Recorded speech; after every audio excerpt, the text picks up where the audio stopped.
పోరా దానికి చూడకూడదు. ఇదిగో ఉత్తరం ఉత్తరం. ఇటు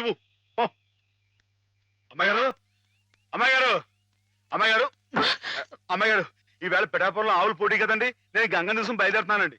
మా చంటిగాడు నేను లేని కదా అని తలా ఇస్తారేమో, మీరు కాస్త దగ్గర నుంచి చూసుకోండి. ఇప్పుడే బయలుదేరుతున్నావా? మరి సాయంకాలం కదండి పోటీ. పోనీ మధ్యాహ్నం వెళ్ళకూడదా? మధ్యాహ్నం బయలుదేరితే టైం ఏమి మిగులుద్దండి. ఆవు కాస్త అలుపు తీర్చుకోవాలన్నా ఈ సర్దుకోవాలన్నా